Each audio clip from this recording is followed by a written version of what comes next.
بسم اللہ الرحمن الرحیم فصل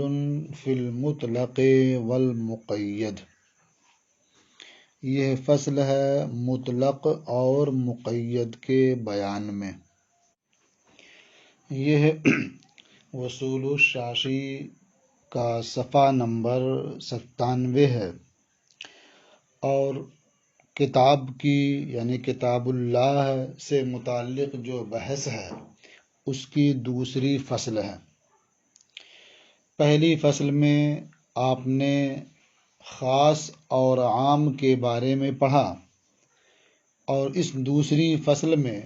آپ مطلق اور مقید کے بارے میں پڑھیں گے۔ مطلق کہتے ہیں اس اسم کو جو مسمى کو بیان کرے اور اس کے ساتھ کوئی قید ملحوظ نہ ہو، صفات کا لحاظ نہ کیا گیا ہو۔ اس لیے مطلق کا اطلاق اس مفہوم پر بھی ہوتا ہے جو صفت سے مجرد ہو اور اس مفہوم پر بھی ہوتا ہے جو صفت سے مزین ہو۔ تو اس طرح سے مطلق کا اطلاق مسمى پر ہوتا ہے۔ مطلق یہ مسمى کو بیان کرتا ہے، اس کے ساتھ کسی قید اور کسی صفت کا لحاظ نہیں ہوتا ہے۔ اور مقید وہ کلمہ ہوتا ہے جو ذات پر دلالت کرتا ہے صفت کے ساتھ، قید کے ساتھ۔ اس لیے مقید کا اطلاق اس مفہوم پر نہیں ہوتا ہے جو صفت سے مجرد ہو، قید سے مجرد ہو۔ آسان لفظوں میں یہ کہہ سکتے ہیں کہ مطلق وہ کلمہ ہے جو صفت اور قید سے مجرد ہو، اور مقید وہ کلمہ ہے جو کسی قید اور صفت سے مقید ہو، متصف ہو۔ یہ کتاب کی قسموں میں سے گویا یہ دوسری تقسیم ہوئی۔ فرماتے ہیں ذهب اصحابنا الى ان المطلق من کتاب اللہ تعالی اذا امکن العمل باطلاقه فالزیادة علیہ بخبر الواحد والقیاس لا يجوز۔ ہمارے اصحاب کا مذہب یہ ہے، یعنی ہمارے اصحاب حنفیہ کا مذہب یہ ہے کہ کتاب اللہ کے مطلق پر، کتاب اللہ کے مطلق کے اطلاق پر عمل کرنا جب تک ممکن ہوگا تو اس پر خبر واحد اور قیاس کے ذریعہ زیادتی کرنا، اضافہ کرنا جائز نہیں ہوگا۔ اس میں امام شافعی رحمۃ اللہ تعالی علیہ کا اختلاف ہے۔ امام شافعی رحمۃ اللہ تعالی علیہ کے یہاں یہ اضافہ کیا جا سکتا ہے کتاب کے ذریعہ یا سنت کے ذریعہ، اور جو اضافہ ہوگا خواہ وہ کتاب کے ذریعہ ہو، خبریں جو اضافہ ہوگا خواہ وہ خبر واحد کے ذریعہ ہو یا قیاس کے ذریعہ ہو، اسے کتاب کے مطلق کا بیان قرار دیا جائے گا۔ اس لیے کہ مطلق جو ہوتا ہے وہ تقیید اور بیان کا احتمال رکھتا ہے۔ ہماری جانب سے ان کا جواب یہ دیا جاتا ہے، حناف اس کا جواب یہ دیتے ہیں کہ مطلق یہ بیان کا احتمال نہیں رکھتا ہے، اس لیے کہ بیان اس بات کا متقاضی ہے کہ اس سے پہلے اجمال ہو، اور مطلق میں اجمال نہیں ہوتا ہے، اس لیے کہ بیان جسے آپ کہہ رہے ہیں اس سے پہلے بھی مطلق پر عمل کرنا ممکن ہوتا ہے، اور جو مجمل ہوتا ہے اس پر بیان سے پہلے عمل کرنا ممکن نہیں ہوتا ہے۔ لہٰذا جب یہ مطلق ہے یہ بیان کا احتمال نہیں رکھتا ہے، اس میں اجمال نہیں ہوتا ہے، تو اب خبر واحد یا قیاس کے ذریعہ جو اضافہ ہوگا اسے اس مطلق کا بیان نہیں کہا جا سکتا۔ تو ہمارے اصحاب حنفیہ کا مذہب یہ ہے کہ کتاب اللہ تعالی کا مطلق جب تک اس کے اطلاق پر عمل کرنا ممکن ہوگا تو خبر واحد اور قیاس کے ذریعہ اس پر اضافہ کرنا، اسے مقید کرنا، یہ جائز نہیں ہوگا۔ اب اس میں امام شافعی رحمۃ اللہ علیہ کا اختلاف ہے، وہ آپ سن چکے کہ ان کے یہاں کتاب اللہ کے مطلق پر خبر واحد یا قیاس کے ذریعہ اضافہ کیا جا سکتا ہے، اور جو اضافہ ہوگا اسے یہ کہا جائے گا کہ یہ مطلق کا، جو کتاب اللہ کا جو مطلق ہے یہ اس کا بیان ہے۔ مثالہ فی قولہ تعالی فاغسلوا وجوہکم، اس کی مثال یعنی کتاب اللہ کے مطلق کی ایک مثال اللہ رب العزت کا یہ ارشاد ہے، اس ارشاد میں فاغسلوا وجوہکم، یعنی فاغسلوا وجوہکم میں یہ غسل ہے۔ فرماتے ہیں فالمأمور بہ هو الغسل علی الاطلاق، یعنی فاغسلوا وجوہکم، کہ تم اپنے چہرے دھلو، اس میں معمور بہی، یعنی جس چیز کا حکم دیا گیا ہے وہ غسل علی الاطلاق ہے، یعنی مطلقاً چہرے دھونے کا حکم دیا گیا ہے۔ فلا یزاد علیہ شرط النیت والترتیب والموالات والتسمیت، تو غسل پر نیت اور ترتیب اور موالات اور تسمیہ کی شرط کا اضافہ نہیں کیا جائے گا، غسل کے ساتھ ان چیزوں کی قید نہیں لگائی جائے گی۔ ترتیب کا مطلب کیا ہے کہ جس طرح سے نیت کے بارے میں تو آپ جانتے ہیں، دل کے ارادے کا نام ہے۔ ترتیب کا مطلب یہ ہے کہ قرآن کریم میں جس طرح سے بیان کیا گیا فَغْسِلُوا وُجُوهَكُمْ، تو پہلے چہرے کا دھلنا ہو، اور اس کے بعد ہاتھوں کا دھلنا ہو، پھر اس کے بعد سر کا مسح کرنا ہو، پھر اس کے بعد پاؤں دھلنا ہو، تو یہ ترتیب کی شرط لگانا۔ اور موالات کا مطلب ہوتا ہے کہ اعضاء کو پے در پے دھلنا، یعنی ایک عضو دھل لیا، اب اس کے خشک ہونے سے پہلے دوسرا عضو دھلا جائے، پھر اس کے بعد تیسرا عضو دھلا جائے یا مسح کیا جائے، یا چوتھا دھلا جائے، پھر اس طرح سے موالات یعنی لگاتار ہونا، پے در پے ہونا۔ اور تسمیہ یعنی بسم اللہ شریف سے وضو کا آغاز کرنا۔ تو اب اللہ تعالیٰ کے اس ارشاد فَغْسِلُوا وَجُوهَكُم میں معمور بہی یا جس کا حکم دیا گیا ہے وہ غسل علی الاطلاق ہے، یعنی مطلقاً دھونے کا حکم دیا گیا ہے، اس کے ساتھ کوئی قید اور کوئی شرط نہیں ہے۔ لہٰذا خبر واحد کی بنیاد پر نیت کی شرط نہیں لگائی جائے گی، اور نہ ہی وضو میں ترتیب کی شرط ہوگی۔ یہ نیت اور ترتیب، یہ دونوں چیزیں امام شافعی رحمۃ اللہ علیہ کے نزدیک شرط ہیں۔ وہ فرماتے ہیں کہ حدیث شریف میں ہے انما الاعمال بالنیات وانما لکل امرئ ما نوی، یعنی اعمال کا مدار نیتوں پر ہے، اور ہر مرد کے لیے وہی ہے جس کی اس نے نیت کی۔ فمن کانت ہجرتہ الی اللہ ورسولہ فہجرتہ الی اللہ ورسولہ، تو جس کی ہجرت اللہ اور اس کے رسول کی جانب ہے تو یقیناً اس کی ہجرت اللہ اور رسول ہی کی طرف ہے، یعنی جس نے اللہ اور رسول کو راضی کرنے کے لیے ہجرت کی ہے تو بلا شبہ اس کی ہجرت اللہ اور رسول کی طرف ہوئی۔ ومن کانت ہجرتہ الی دنیا یصیبها او امرأۃ ینکحها فہجرتہ الی ما ہاجر الیہ، اور جس کی ہجرت دنیا پانے کے لیے ہے یا عورت سے نکاح کرنے کے لیے ہے تو یقیناً اس کی ہجرت اسی طرف ہے جس کے لیے اس نے ہجرت کی ہے۔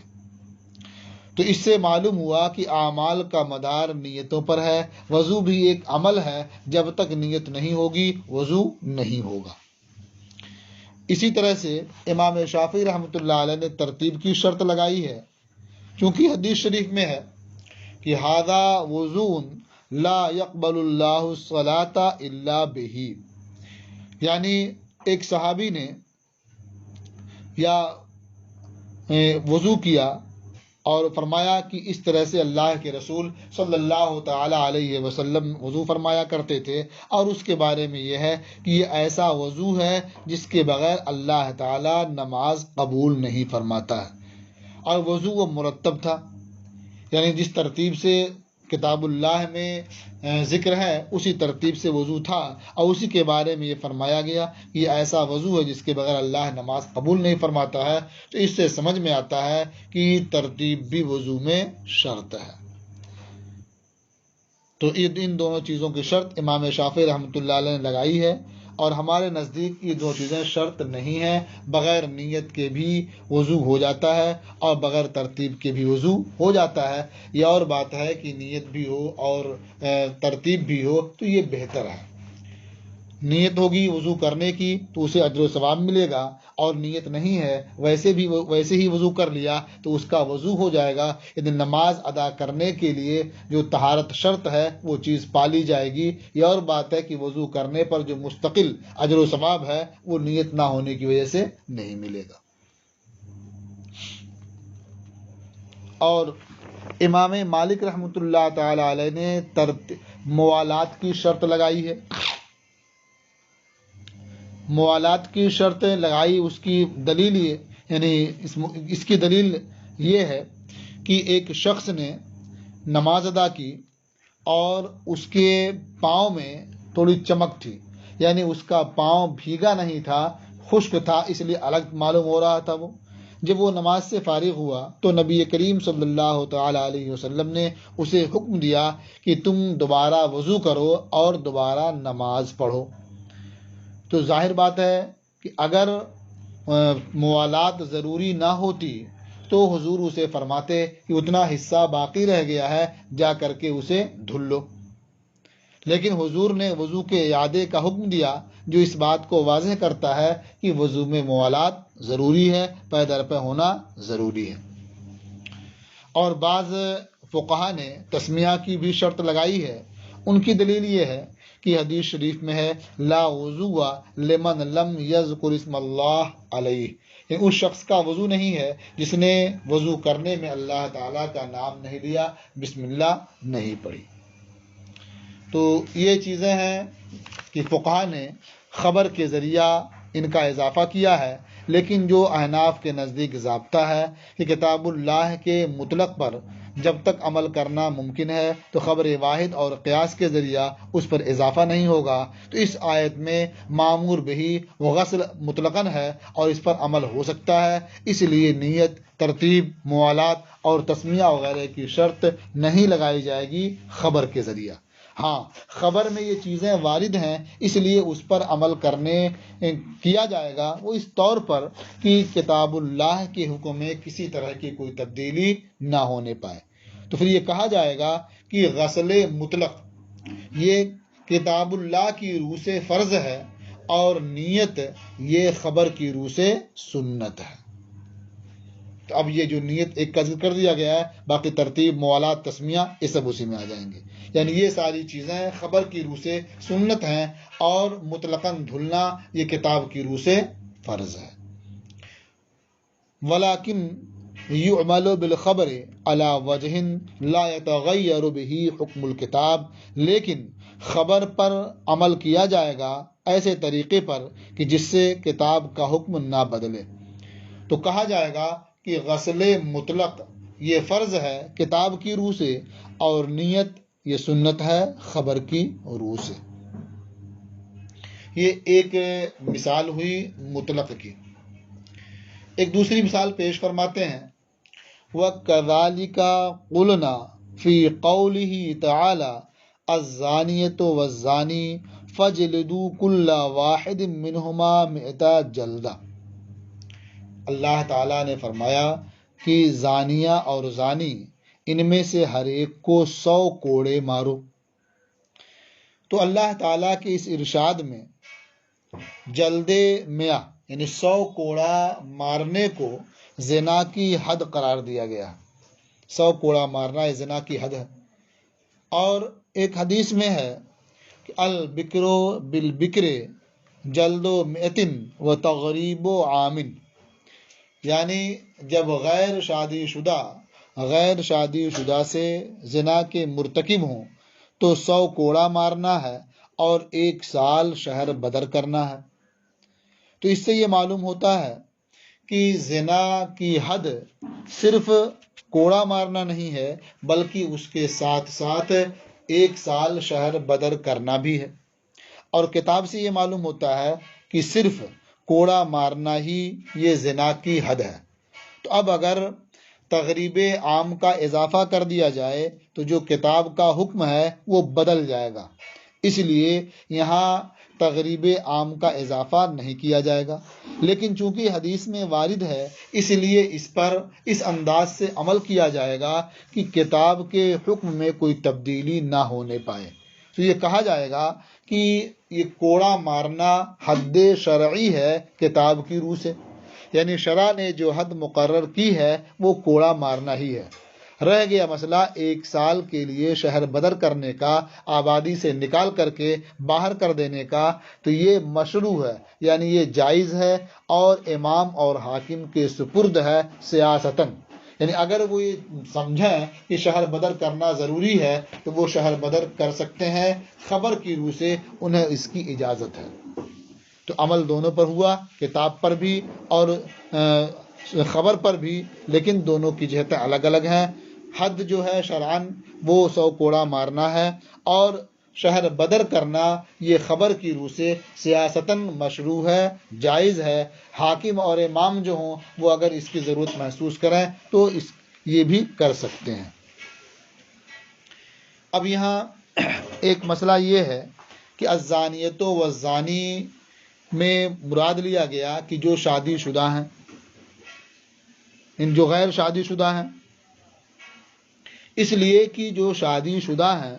ان کے تعلق سے ایک دوسری آیت ہے جس کی تلاوت منسوخ ہو چکی ہے لیکن حکم باقی ہے۔ وہ آیت ہے الشیخ والشیخۃ اذا زنیا فرجموہما نکالا من اللہ، یعنی بوڑھا مرد اور بوڑھی عورت جب یہ دونوں زنا کا ارتکاب کریں تو انہیں پتھر سنگسار کرو، یہ اللہ کی جانب سے سزا ہے۔ تو اس میں جو شادی شدہ ہیں یہ ان کی سزا بیان کی گئی، اور یہاں الزانیۃ والزانی میں جو غیر شادی شدہ ہیں یہ ان کی سزا بیان کی جا رہی ہے۔ اب یہاں یہ حکمت بھی ہے کہ الزانیۃ والزانی میں زانیہ کو پہلے ذکر کیا گیا اور زانی کو بعد میں، اس لیے کہ زنا کا جو سبب ہوتا ہے یہ شہوت ہوتی ہے،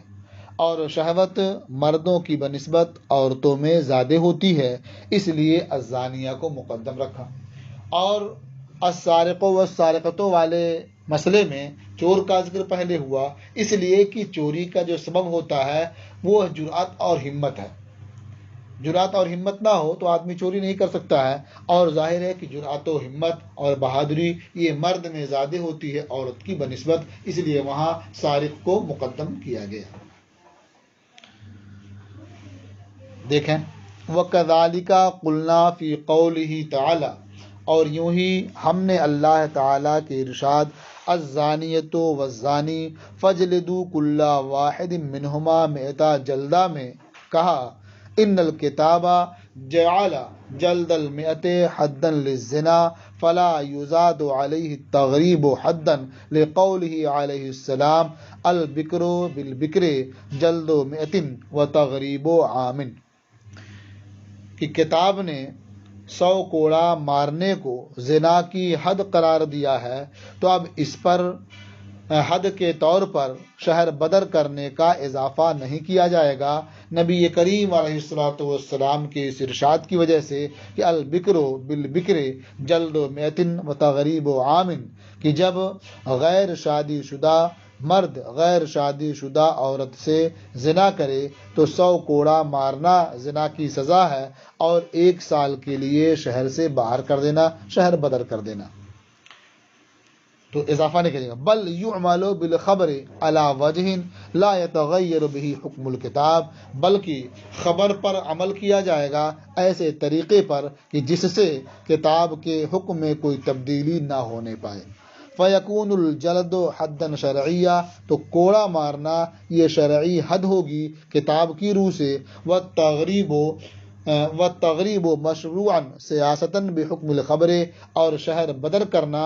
یہ مشروع ہوگا سیاستاً خبر کی روح سے، یعنی یہ امام اور حاکم کے سپرد ہوگا۔ اگر وہ شہر بدر کرنا مناسب سمجھتے ہیں، یہ ضروری سمجھتے ہیں، تو اسے شہر بدر بھی کر سکتے ہیں۔ یہ مطلق کی دو مثالیں ہوئیں۔ ایک مثال آپ اور سماعت کر لیں۔ فرماتے ہیں وَكَذَلِكَ قَوْلُهُ تَعَالَى وَلْيَطَّوَّفُوا بِالْبَيْتِ الْعَتِيقِ، اور یوں ہی اللہ تعالیٰ کا ارشاد کہ انہیں خانہ کعبہ کا طواف کرنا چاہیے، یہ مطلق ہے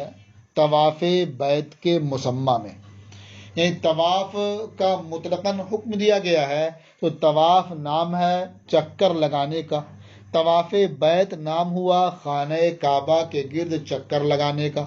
تو یہ آیت مطلق ہے، اس میں جو حکم دیا گیا ہے وہ صرف چکر لگانے کا حکم دیا گیا ہے خانہ کعبہ کے گرد۔ اب اس پر وضو کی شرط کا اضافہ کرنا یہ کتاب اللہ پر اضافہ ہوگا، زیادتی ہوگی، اس لیے اس پر اضافہ نہیں کیا جائے گا، بلکہ جو وضو کا حکم سمجھا جاتا ہے حدیث شریف سے، مثلا اللہ کے رسول صلی اللہ تعالی علیہ وسلم کا ارشاد ہے کہ الطواف بالبیت صلاۃ، خانہ کعبہ کا طواف کرنا یہ نماز ہے۔ تو ظاہر ہے جس طرح سے نماز میں طہارت ضروری ہے، اسی طرح سے خانہ کعبہ کا طواف کرنے میں بھی طہارت ضروری ہوگی۔ آگے ارشاد فرمایا الا ان اللہ احل فیہ النطق فمن نطق فیہ فلا ینطق الا بخیر، مگر یہ کہ اللہ نے طواف میں نطق کو حلال قرار دیا ہے، یعنی بولنے کو مباح کیا ہے، تو جو طواف کی حالت میں بولے تو وہ اچھی بات ہی بولے، بھلی بات ہی بولے۔ تو معلوم ہوا کہ طواف خانہ کعبہ یہ نماز ہی کی طرح سے ہے، بس فرق یہ ہے کہ نماز کے ارکان دوسرے ہیں، نماز میں بولنا یہ منع ہے اور طواف میں بولنا یہ منع نہیں ہے، بات کرنا یہ جائز ہے۔ تو نماز میں طہارت یہ ضروری ہے، طواف میں بھی طہارت ضروری ہوگی، لیکن اگر طواف میں طہارت کو ضروری قرار دے دیا جائے، اس کا اضافہ کر دیا جائے، تو جو کتاب کا مطلق ہے وہ باقی نہیں رہ جائے گا۔ اس لیے اس پر جو خبر میں وارد اس پر عمل کرنے کی صورت یہ ہوگی کہ جو کتاب کی روح سے مطلق طواف یہ فرض ہے اور خبر کی روح سے وضو کرنا یہ واجب ہے۔ تو اب اگر کسی نے بغیر وضو کے طواف کر لیا تو ظاہر ہے کہ وضو کرنا واجب تھا، وہ ترک ہوا، اب اس کی وجہ سے جو کمی پیدا ہوئی وہ دم دے کر کے پوری کی جا سکتی ہے۔ اور اگر وضو کو مطلقاً طواف کے لیے شرط قرار دے دیں، اس کا حصہ مانیں، تو پھر سرے سے طواف ہوگا ہی نہیں، اور وہ فرض ساقط ہو جائے تو اس کے لیے اس طرح سے جو واجب کے سقوط پر دم ہے اس سے تلافی اس کی نہیں ہو سکتی۔ تو اب بغیر وضو کے طواف کر لیا کسی نے تو ایک بکری ذبح کر دے اس کے بدلے۔ فرماتے ہیں وَكَذَلِكَ قَوْلُهُ تَعَالَى، اور یوں ہی اللہ تعالیٰ کا ارشاد وَلْيَطَّوَّفُوا بِالْبَيْتِ الْعَتِيقِ، اور انہیں خانہ کعبہ کا طواف کرنا چاہیے، یعنی حج میں یہ طواف زیارت ہے جو فرض ہے۔ مطلق فی مسمی الطواف بالبیت، یہ قول طواف بیت کے مسمى میں معنی میں مطلق ہے۔ فلا یزاد علیہ شرط الوضوء بالخبر، تو اب اس پر خبر کے ذریعہ وضو کی شرط کا اضافہ نہیں کیا جائے گا، بل یعمل به علی وجہ لا یتغیر به حکم الکتاب، بلکہ خبر پر عمل کیا جائے گا ایسے طریقے پر کہ جس سے کتاب کا حکم نہ بدلے، بأن یکون مطلق الطواف فرضا بحکم الکتاب، اس طور پر کہ مطلق طواف یہ فرض ہوگا کتاب کی روح سے، والوضوء واجبا بحکم الخبر، اور وضو واجب ہو خبر کی روح سے۔ فیجبر النقصان اللازم بترک الوضوء الواجب بالدم، تو وضوء واجب کے ترک سے لازم آنے والے کمی کی تلافی ہوگی دم کے ذریعہ، اسے پورا کیا جائے گا دم دے کر کے، یعنی ایک بکری ذبح کر کے۔ اب اس کے بعد